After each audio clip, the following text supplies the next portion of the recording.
नमस्कार, चरखी दादरी न्यूज में आप सभी का स्वागत है। आज की सबसे बड़ी खबर बता दें, हरियाणा रोडवेज परिवहन के कर्मचारी अपनी मांगों को लेकर हड़ताल पर चले गए हैं। हालांकि उनके हड़ताल पर जाने से इस समय सरकारी कामकाज पर कोई बाधा नहीं पड़ रही और हरियाणा रोडवेज की बसें सुचारू रूप से चलती रहेंगी। मिली जानकारी के अनुसार बता दें, 5 तारीख को हरियाणा रोडवेज परिवहन के कर्मचारी मानव संसाधन मंत्री का घेराव करेंगे। अधिक जानकारी के लिए आप हमारे साथ बने रहिए। आइए जानते हैं आखिर हरियाणा रोडवेज परिवहन के कर्मचारी हड़ताल पर क्यों गए हैं। आज जो हरियाणा रोडवेज के कर्मचारी धरने पर बैठे हैं, इसका क्या कारण है? ये सरकार द्वारा बार बार वादा खिलाफी तालमेल कमेटी को बुला करके सरकार वादे करती है और मांगे मानती है, जो धरातल पर लागू नहीं करती। इन सभी बातों को लेकर के और आज जो स्टेज कैरिज स्कीम सरकार को थोपने को जा रही है रोडवेज के ऊपर, इसके विरोध में और जो पीछे 720 पर जो किलोमीटर स्कीम वाली बसें थोपी गई थी, इसके ऊपर 18 दिन की हड़ताल पहले भी चली थी और वो जबरन सरकार महकमे के ऊपर रोडवेज महकमे के ऊपर थोपने जा रही है। इन सभी बातों को लेकर के और आज सरकार ये कोरोना महामारी के आड़ में जो परमिट देने को जा रही है, इसके विरोध में ये धरना किया जाए। अच्छा सर, ये आपका जो धरना है कितने दिनों तक चल सकता है? ये जब तक रोडवेज और कर्मचारी रहेंगे, जब तक धरना जारी रहेगा। तो आगे की आपकी रणनीति क्या रहेगी? आगे की रणनीति अगर सरकार नहीं मानी तो 5 तारीख को परिवहन मंत्री का घेराव और उसके बाद जो तालमेल कमेटी फैसला लेगी। तो सरकार बार बार वादा खिलाफी कर रही है और इस सरकार से हमारा विश्वास पूरी तरह से उठ चुका है, लेकिन हम अपना संघर्ष जारी रखेंगे और हम इस सरकार को झुका के रहेंगे।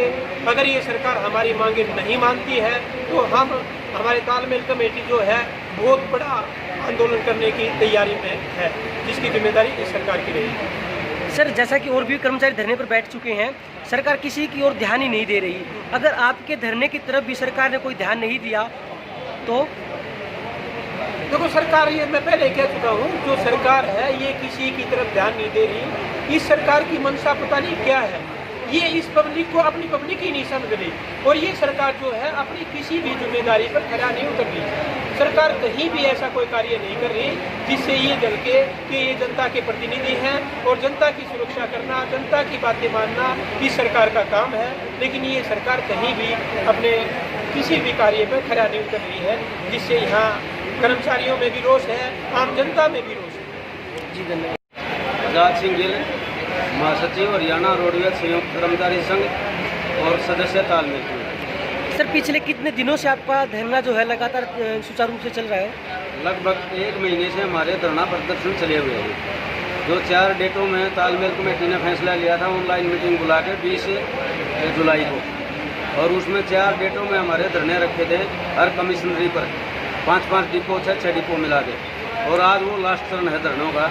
उसके बाद 5 तारीख को 5/9 को हम परिवहन मंत्री के आवास पर मास डेपुटेशन के तौर पर जाएंगे और उसमें अगर कोई समस्या का समाधान है और सरकार बातचीत के लिए कोई समाधान करना चाहती है तो बातचीत करेंगे, अन्यथा हमारा आगे का आंदोलन जो तालमेल कमेटी फैसला लेगी घोषणा उसी दिन की है। अगर सरकार मान लीजिए आपकी बातें नहीं मानती है तो क्या आने वाले समय में जो आपका आंदोलन उग्र होने वाला है? बिल्कुल उग्र होने वाला है, इसमें कोई दुराय नहीं। अगर सरकार बातचीत के माध्यम से मांगों का समाधान नहीं करना चाहती, क्योंकि पहले भी 6 जनवरी को परिवहन मंत्री जी ने बातचीत करी थी, उसके बाद 4 जून को बातचीत करी थी, लेकिन बातचीत कर ली, मांगे मान ली, लागू आज तक नहीं हुई। कुछ मांगे, कुछ प्रमोशन हुई है, उनके लिए हम धन्यवाद भी करते हैं डीजी साहब का, लेकिन उसके अलावा जैसे एस्मा के तहत केस दर्ज हैं या लॉकडाउन के दौरान जो प्राइवेट परमिट दिए जा रहे हैं, हम उनका पुरजोर विरोध करते हैं। और सरकार ने कम से कम है ना एस्मा के तहत जो कार्रवाई की गई थी, बार बार फैसला होने के बाद भी वो आज तक कार्रवाई वापस नहीं ली, जिससे कर्मचारियों में रोष भी है। और इसके अलावा जो गाड़ी लॉकडाउन के दौरान जो प्राइवेट परमिट जारी किए जा रहे हैं, हम ये कह रहे हैं आज क्या जरूरत पड़ेगी लॉकडाउन में परमिट देने की। आज सरकार रोजगार छीनने की बात कर रही है। आज पीटीआई टीचर धरने पे बैठे हैं, आशा वर्कर आंदोलन पे हैं, लेकिन सरकार ने इनसे कोई लेना देना नहीं। सरकार का काम सिर्फ चंदा इकट्ठा करना, वो चाहे किसान से करो, चाहे कर्मचारी से करो, यहाँ तक कि स्टूडेंटों से भी 5-5 रुपये मुख्यमंत्री मांग करता है। हम यह कह रहे हैं ऐसा क्या बात होगी भाई मुख्यमंत्री ने मांगने की जरूरत पड़ेगी। सरकार है, सरकार का तो काम देने का लेने का थोड़ी होता है। तो सर आपके आंदोलन के दौरान अब जैसे आपका आंदोलन उग्र होता है तो क्या सरकारी कामकाज में कोई बाधा पड़ेगी? सरकारी कामकाज पे प्रभाव फिलहाल तो है नहीं, और हम ओनली फॉर भाई यूनियन के नेता पदाधिकारी धरने पे हैं। आने वाले समय में अगर हमें हड़ताल करने की जरूरत पड़ी तो हड़ताल भी करेंगे, भूख हड़ताल की जरूरत पड़ी तो भूख हड़ताल भी करेंगे। जो भी फैसला तालमेल कमेटी लेगी हम उस पर आगे का आंदोलन चलाएंगे और उसके लिए आपको सूचित जी शब्दपूर्ण से प्रधान और वो सरकार ये फिलहाल जो नीतियाँ हैं वो सरकार की कर्मचारियों पर कर्मचारी विरोधी, किसान विरोधी, व्यापारी विरोधी, सभी प्रकार के जो सामाजिक है उनके सभी के खिलाफ इनकी सरकार की जो नीतियाँ हैं। सरकार जो इस महामारी में जो पहले सरकार जो किलोमीटर से लाई, कर्मचारी ने आंदोलन किया, 18 दिन की हड़ताल हुई, उसमें सरकार को मुंह की खानी पड़ी। सरकार ने माना कि भ्रष्टाचार हुआ है और अब भी सरकार जो बगैर कोई पॉलिसी दे और जो कैरिज परमिट दे रही है वो बगैर सोची समझी साजिश के तहत दे रही है। इसमें सरकार की एक साजिश है कि अपने चैनल में परमिट किए जाए और रोडवेज बेड़े को सरकार खत्म करना चाहती है, लेकिन हमारे जागरूक साथी कर्मचारी इस सरकार के अभियान को पूरा नहीं होने देंगे किसी भी सूरत में। सर पिछली बार आपका जो धरना हुआ था कर्मचारियों का, उस दौरान सरकार ने आपकी मांगों को मानने के लिए हाँ तो कही थी, लेकिन अभी तक लागू नहीं हुई है। अब कितनी उम्मीदें हैं कि सरकार आपकी मांगे मान लेगी?